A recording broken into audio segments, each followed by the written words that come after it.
Pada tahun 2014 kalau kita masih ingat, Prabowo untuk mensukseskan dirinya sebagai capres menggandeng kelompok-kelompok pengasong agama. Politisasi agama sangat kental. Ujungnya apa? Ujungnya Jokowi difitnah anti-Islam, Jokowi PKI. Dan dengan cara itu mereka yakin menang. Tapi alhamdulillah kenyataan berkata lain. Prabowo ternyata kalah. Ada teman saya yang nanya, apa kesimpulan sementara saya soal kondisi politik yang terjadi saat ini? Jawaban saya ya singkat aja. Kondisi sekarang menggambarkan Jokowi telah dikalahkan oleh Prabowo. Majunya Gibran yang juga aneh, buah dari keputusan yang aneh, isu tentang potensi abuse of power. Semua persoalan ini tertuju ke Jokowi dan keluarganya.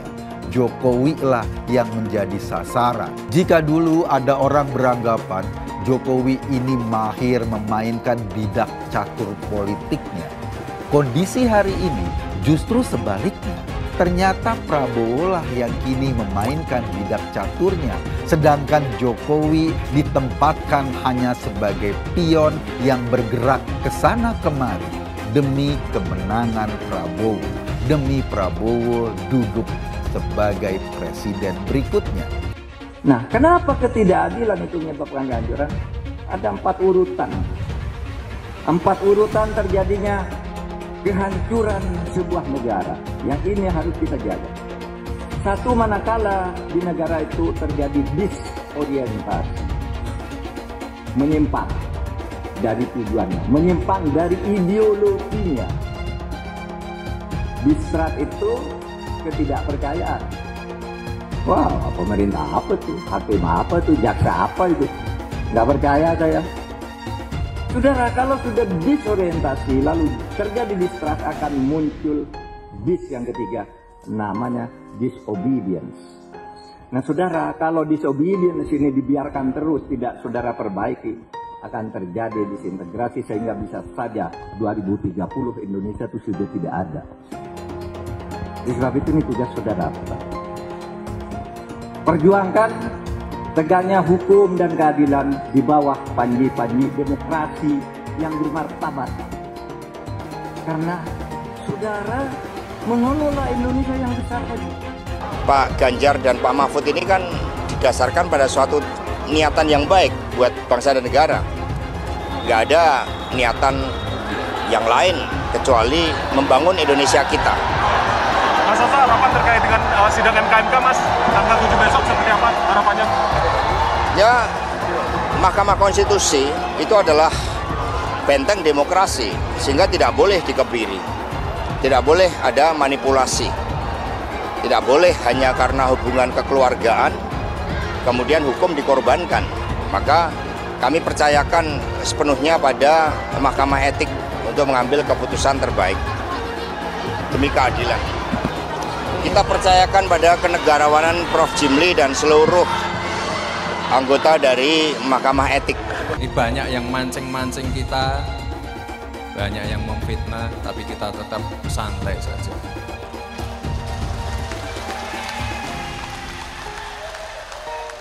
Nanti angka-angka yang ada di survei, angka-angka yang ada di TPS yang membuktikan. Saya tidak bicara tentang calon presiden saudara Anies dan saudara Muhaimin Iskandar. Saya tidak bicara tentang Pak Ganjar dan Prof. Mahfud. Saya juga tidak bicara tentang Pak Prabowo beserta pasangannya. Tapi saya bicara tentang bagaimana kita menjaga mandat konstitusi, menjaga mandat reformasi dan demokrasi ini. Gini Pak Presiden, kita supaya hiruk-pikuk ini berhenti, supaya people power yang saya khawatirkan nggak terjadi, mendingan Pak Presiden mundurin diri deh, jadi enak gitu loh. Jadi kita juga nggak punya suuzon. Nah, bener nggak? Saya ini rakyat ya, kan jadi saya suuzon terus nih. Dia bantuin si Kaisang sampai kemana nih? Bantuin Gibran sampai kemana nih gitu kan? Jadi pertama, apakah Presiden ini cawe-cawenya sampai sekian jauh gitu loh? Saya nggak ngerti juga ya, karena walaupun itu hak beliau, tapi kenapa? Saya perlu tahu, rakyat mesti tahu kenapa percepatan ini terjadi. Saran saya supaya tidak semakin kita terombang-ambing, Ya, ada dua tadi saya kasih pilihannya, apakah ganti cawapres, katanya nggak mungkin, ya sudah, berarti yang paling mungkin adalah presiden mengundurkan diri. Kalau dibilang nggak ada aturannya, ya karena memang juga nggak ada pernah presiden ngajuin anaknya jadi cawapres saat dia menjabat kan. Nah, kita tidak ingin virus orde baru, toksin orde baru, ya, toxic relationship orde baru ini masuk dalam lingkaran Pak Jokowi. Ya. Kami tidak ingin toksin orde baru yang ada di lingkaran pemerintahan Pak Jokowi ini membawa pengaruh buruk terhadap Pak Jokowi. Kami ingin Pak Joko Widodo tetap pada dasarnya orang yang baik, orang yang 10 tahun ini menjalankan proses pemerintahnya dengan kepuasan publik yang baik. Pak Jokowi kalau nggak ada PDI Perjuangan juga, aduh, kasihan dah.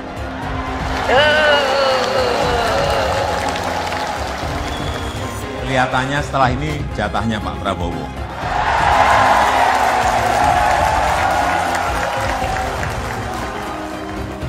Ketika Mas Gibran kemudian keluar dari skema keputusan yang sudah diambil oleh Ibu Megawati Soekarno Putri dan bahkan mencalonkan diri sebagai bakal calon wakil presiden di luar garis keputusan partai, maka secara konstitusi partai, secara aturan partai, dia telah melakukan pembangkangan. Bahkan rakyat banyak pun telah menilai bahwa Mas Gibran dengan sengaja ingin keluar dan atau bahkan telah keluar dari keanggotaan PDI Perjuangan sendiri. Karena bilang, berikanlah 10 pemuda, nanti akan terguncang dunia.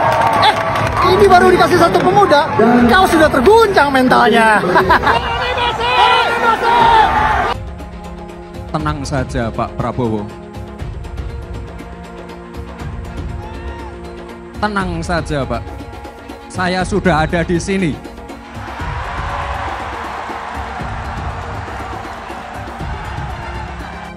Program-program yang sudah berjalan sudah membawa Indonesia ke pintu gerbang kemajuan. Tugas kita sekarang melanjutkan dan menyempurnakan. Tekad kami bersama dengan saudara-saudara untuk maju minta mandat dari rakyat Indonesia. Karena kita menghadapi titik yang sangat penting dalam sejarah bangsa Indonesia. Kita menghadapi titik di mana kita bisa bangkit menuju Indonesia yang hebat. Itu tekad kami, itu perjuangan kami, itu sumpah kami kepada rakyat Indonesia. Saya hanya menyampaikan seluruh jiwa raga kami untuk rakyat Indonesia. Dalam pemilihan pun, baik itu di pilkada, di pilihan wali kota, pilihan bupati, pilihan gubernur, pilihan presiden, itu semuanya yang memilih itu rakyat. Yang menentukan itu rakyat, yang mencoblos itu juga rakyat. Bukan kita, bukan elit, bukan partai. Ya, itulah demokrasi. Oh, dinasti, semua dinasti, Bung. Semua dinasti, ya kan? Kita jangan cari yang negatif lah. Cari yang positif, ya. Orang ingin berbakti. Apa salahnya? Ya kan? Saya juga dinasti. Kita dinasti merah putih. Kita dinasti patriot. Kita dinasti yang ingin mengabdi untuk rakyat. Kalau dinastinya Pak Jokowi ingin berbakti untuk rakyat, kenapa? Salahnya apa? Jadi berpikir yang baik lah. Berpikir positif, ya. Saya merasa aneh, ya. Kalau begini terlalu muda, kalau begitu terlalu tua, ya. Kumaha, ya kan? Waktu Mas Gibran maju sebagai calon wali kota dulu, ya tidak ada yang disebut dinasti politik. Registrasi dinasti nggak ada. Nggak ada kan waktu itu. Ya. Nah, yang pasti kalau buat saya dibandingkan misalnya Pak Gibran jadi maju, gitu Mas Gibran gitu ya. Ya saya pilih Ganjar sama Mahfud lah, karena lebih teruji kan. Anda jadi wali kota baru 2 tahun, 3 tahun kan belum teruji juga. Ini urus negara loh, mau jadi presiden loh. Kalau Anda belum lengkap, belum pernah di legislatif, belum nasional ya maksudnya DPR, kan DPR belum ngerti nih pemerintahan seperti apa. Anda belum pernah di eksekutif yang tingkat provinsi, Anda nggak ngerti jadi presiden nanti. Ini bukan soal belajar-belajar, coba-coba loh. Ini negara dipertaruhkan untuk 2045. Kita kan mau mencapai 100 tahun ini mau jadi apa? Kalau coba-coba, ini negara sebentar lagi 300 juta penduduk kita. Mana boleh kita kasih orang coba-coba. Saya tidak meremehkan anak muda ya. Anak muda bisa lebih kreatif gitu ya. Tapi bicara tata negara harus mengerti konstitusi. Anda bukan hanya untuk berani untuk maju. Kalau cuma berani maju, banyak bisa kita pilih orang berani maju. Tapi yang lengkap dengan track record ini kan butuh waktu pembuktian. Pasti. Pak Ganjar, Pak Mahfud yang lebih pengalaman. Saya tidak mau anak cucu saya harus nunggu sekian tahun lagi. Pengalaman Jakarta gitu kan, nunggu lagi mundur. Males sudah. Jadi kita nggak usah coba-coba deh. Udah jangan dengerin janji-janji manis orang. Buktikan aja selama ini bagaimana. Kita bisa lihat karakter orang ketika ada di kekuasaan. Dan kita harus berani tegas. Orang jahat itu kata Nelson Mandela nggak bisa ngurus negara. Karena di kepala mereka itu cuma ada kekuasaan dan kekayaan saja. Kalau Ganjar kan udah teruji. Ya orang kalau belum pernah berkuasa itu gampang ngomongnya. Tapi kalau kamu udah di kekuasaan, karakter Anda teruji. Dan Ganjar teruji. Apalagi saya sama beliau kan sama-sama di DPR juga dulu kan. Jadi itu karakternya teruji gitu. Keluarga juga teruji. Saya kira itu penting. Dan saya tuh sampai bingung. Lah kok saya bilang Pak Jokowi petugas partai, kader. Loh kok saya diomongkan yang namanya katanya terlalu sombong. Itu adalah ADART di partai kita. Saya pun petugas partai. Sekarang kan amburadulnya apa? Ganti pemimpin dirubah dengan enaknya. Bagi saya coba apa ndak pusing ya? Lebih setuju lagi apa yang disampaikan calon presiden Pak Ganjar Pranowo.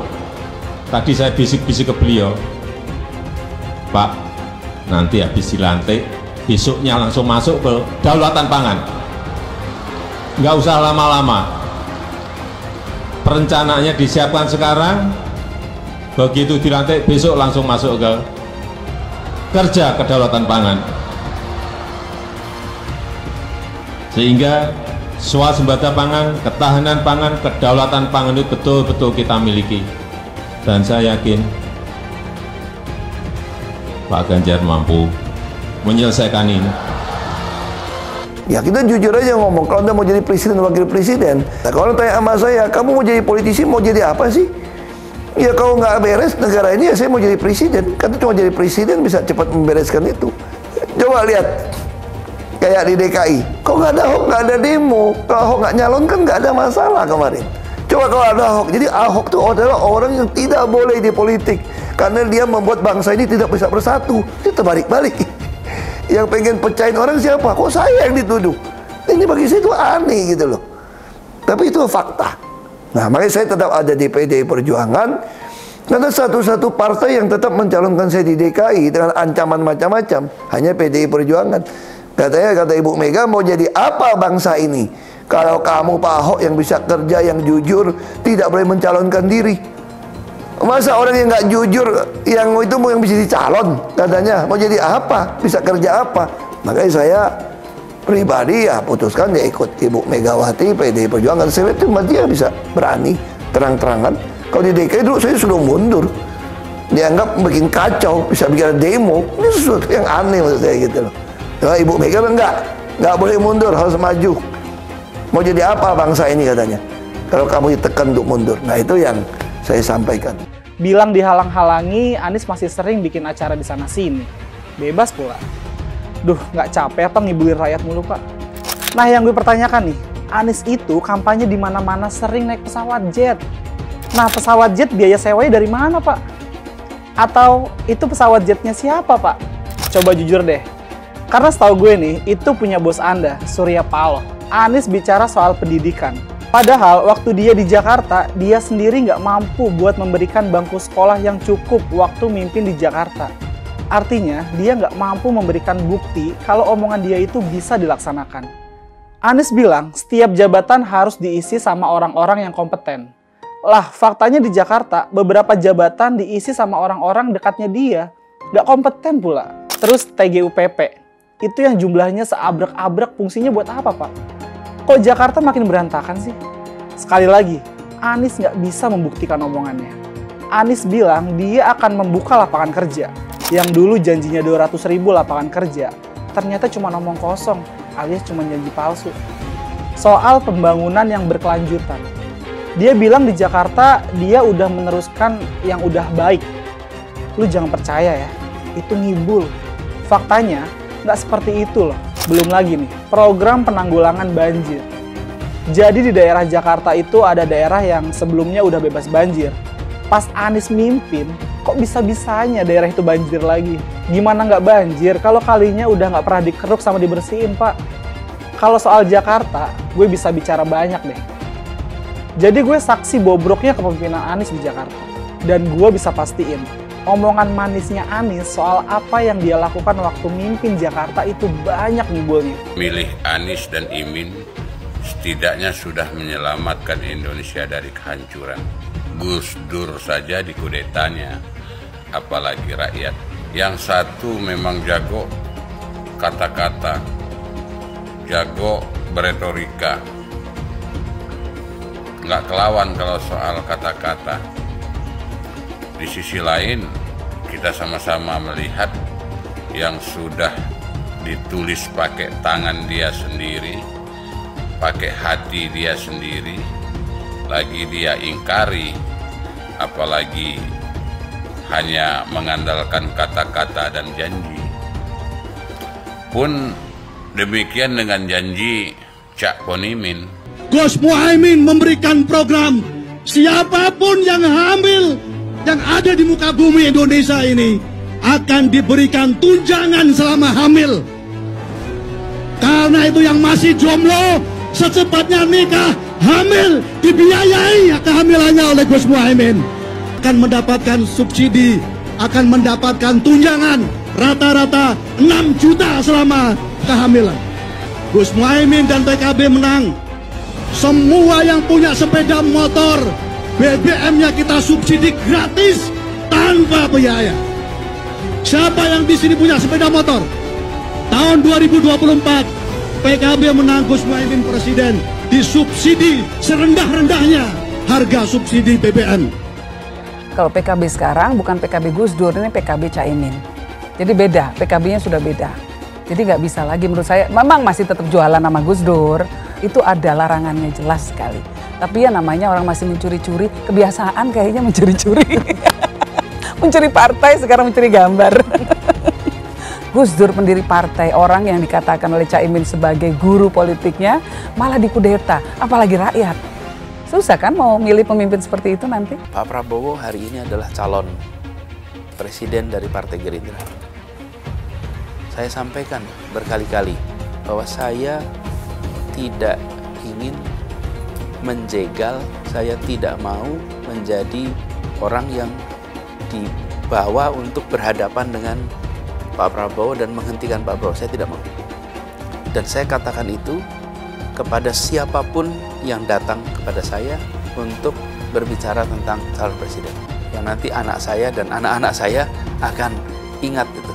Nah, saya tidak mau mengkhianati, menikam pada orang yang dulu sudah bekerja, membantu, dan berjuang bersama. Bapak Politik Identitas Indonesia Anies Baswedan, Bapak Intoleransi Indonesia Anies Baswedan, jangan lupakan, jangan terlena, jangan sampai dia pecahkan kita dengan dagangan ayat dan mayatnya. Air itu turun dari langit, turunnya ke atap rumah langsung sumur bor, bukan ke sungai dan ke laut. Saya mensyukuri kenapa kalah, kenapa ditahan.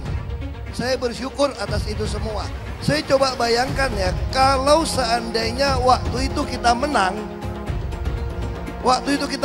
gitu ya, hari ini belum tentu kita bisa nikmati seperti ini. Kita bersyukur 5 tahun Tuhan izinkan kasih ke orang yang pintar ngomong untuk kerja.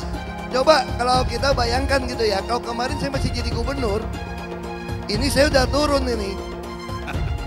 Tapi yang pintar ngomong itu dikira orang hebat kan?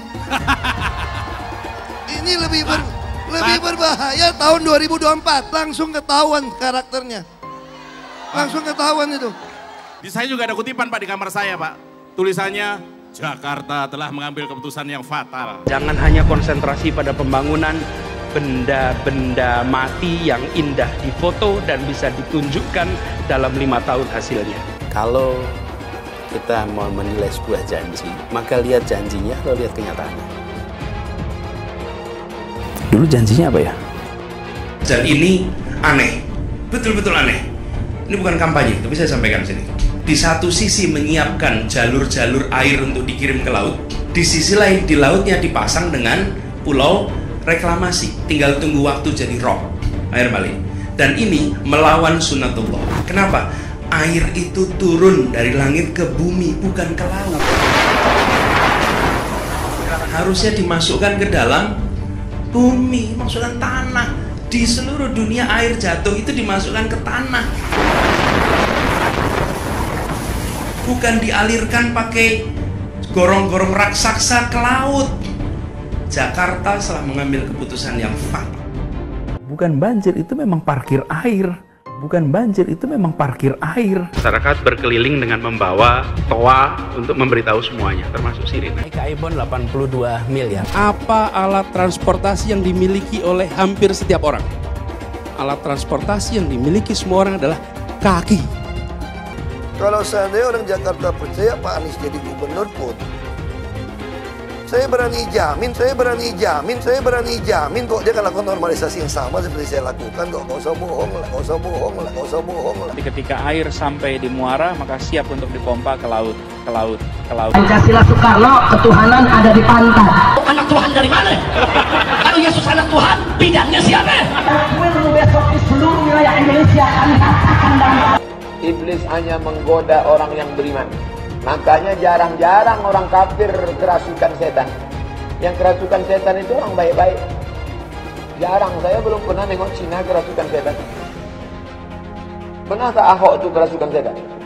Enggak, setannya juga. Karena sesama setan jarang saling menggoda.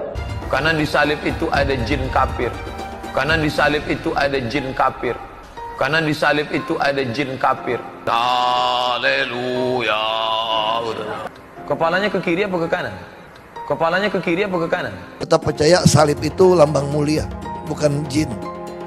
Kok ketawa? Aku nggak nyindir siapa-siapa loh. Saya nggak pernah mundur untuk kebenaran, keadilan, kejujuran, dan peri kemanusiaan. Gue nggak pernah mundur. Dan gue nggak pernah takut juga sama lu.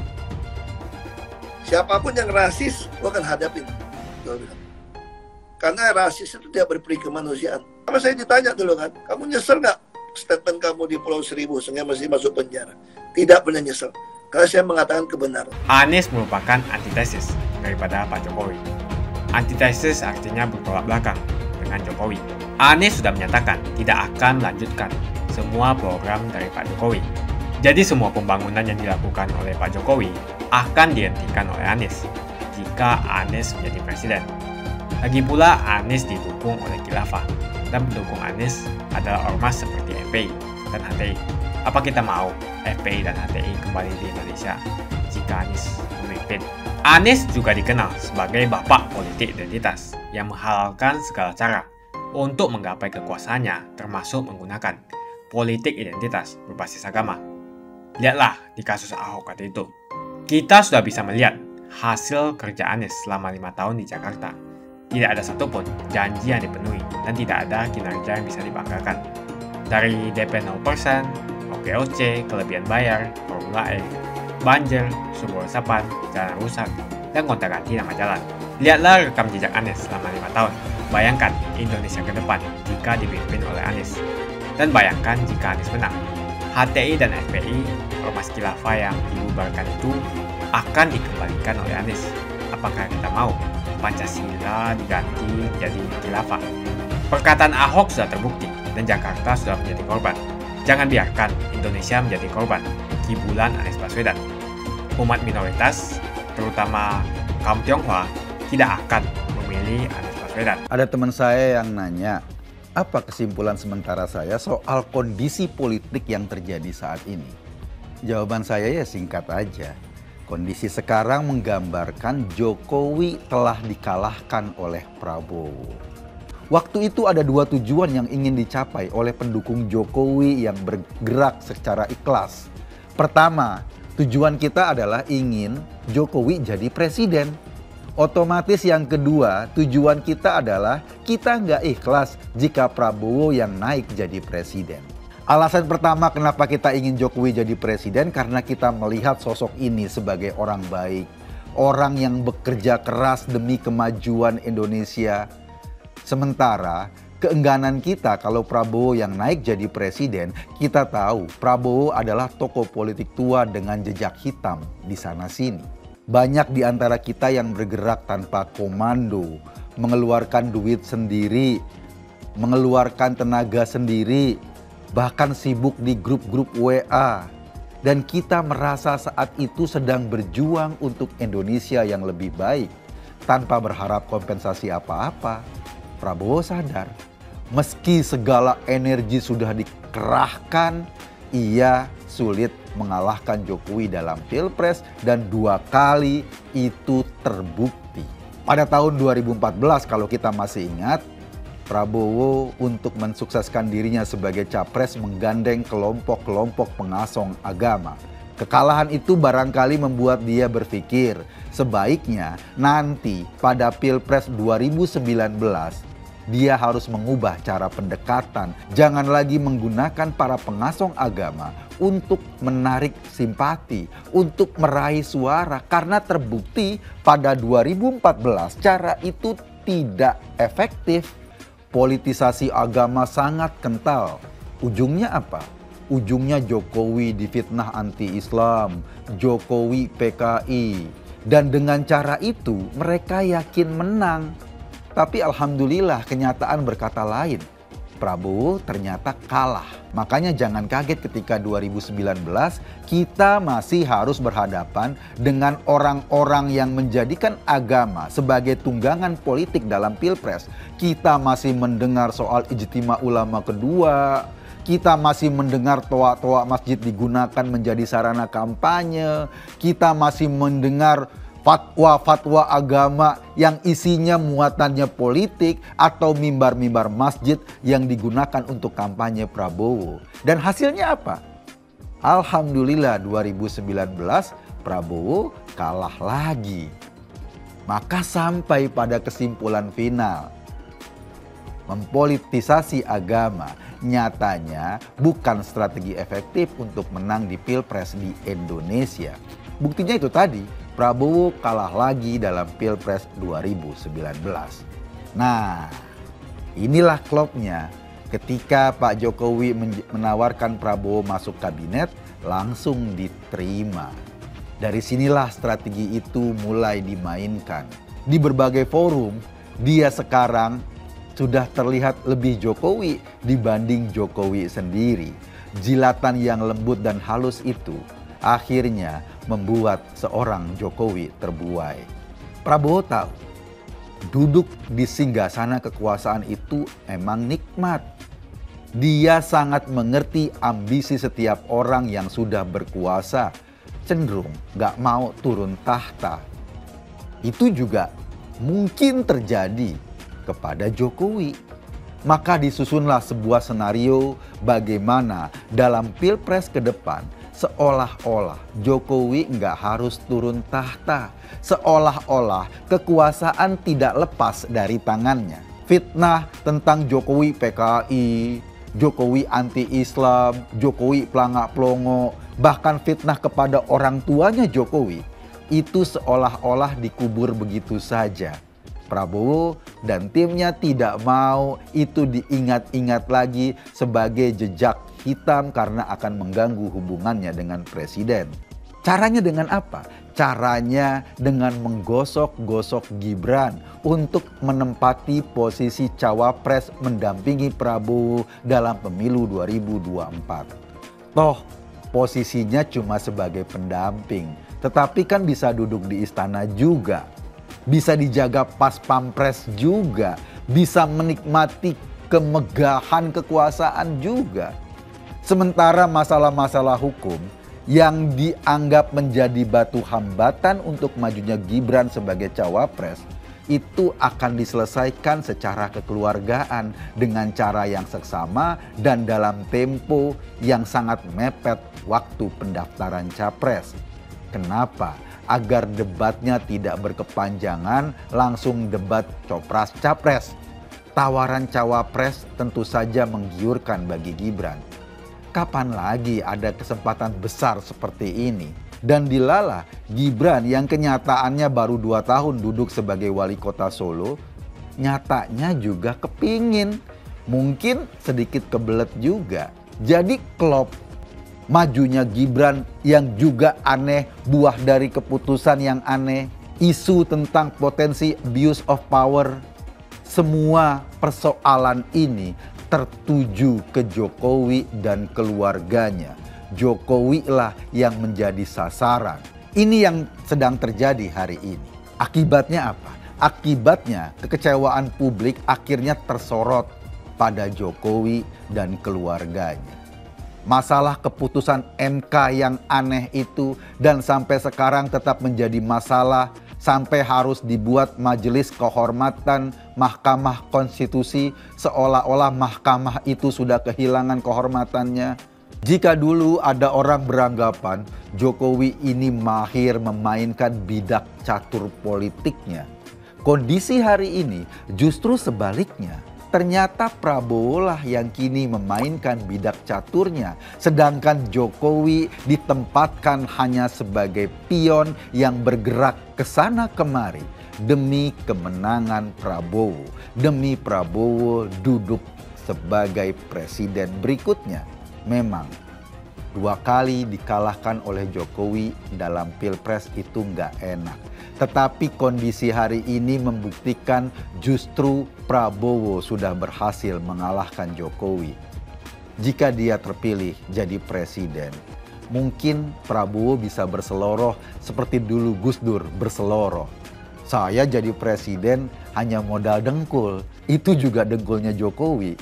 Kita khawatir seloroh itu akan menjadi catatan sejarah nanti. Yang paling penting barangkali, mungkin Prabowo sudah banyak belajar dari gaya politiknya orang Solo. Pak Jokowi, kami kangen dirimu yang dulu. Dulu Anies bisa menang karena menggunakan agama dan etnis. Isu agama, ras, dan antar golongan dinikmati oleh relawan Anies. Saat itu Anies didukung oleh FPI, HTI, dan pengasong khilafah lainnya. Pada akhirnya Ahok harus kalah, namun kekalahan dia adalah kekalahan yang membuka mata rakyat Indonesia bahwa masih ada orang-orang yang menang dengan cara menggunakan politisasi agama atau politik identitas berbasis agama. Ternyata banyak sekali orang yang dengan mudah terhasut lewat jalan-jalan seperti itu. Relawan Anies terutama dari FPI, HTI, PA212 seperti Bahar Smith dan Rizik Syihab selalu menghujat Cina, etnis Cina. Tapi saat ini negara Cina sudah menjadi nomor 1 di dunia. Saya bangga sebagai Cina. Etnis Tionghoa dicap sebagai pemberontak, sedangkan etnis Arab dianggap sebagai Tuhan atau tuan dari pribumi. Etnis Arab dipuja-puja dan dianggap sebagai dewa. Lihat saja Rizik Syihab dan Bahar Smith dipuja-puja, padahal mereka mengujar kebencian. Pengasong khilafah seperti Rizik Syihab, Bahar Smith, dan teman-teman, mereka hanya buat gaduh di Indonesia. Sedangkan negara yang mereka sanjung-sanjung itu, Arab Yaman, masih belum maju dan masih terbelakang. Saya percaya Indonesia dengan mayoritas pribumi juga akan menjadi negara maju. Seharusnya Arab Yaman belajar dari negeri Cina. Seperti kata kitab suci, belajarlah sampai ke negeri Cina. Anies dan juga pendukung Anies seperti Rizik Syihab, Bahar Smith, dan kelompok-kelompok HTI dan FPI harus belajar ke negeri Cina supaya tidak lagi melakukan kelebihan bayar. Yang jelas saya memilih pribumi, bukan yang dari Yaman.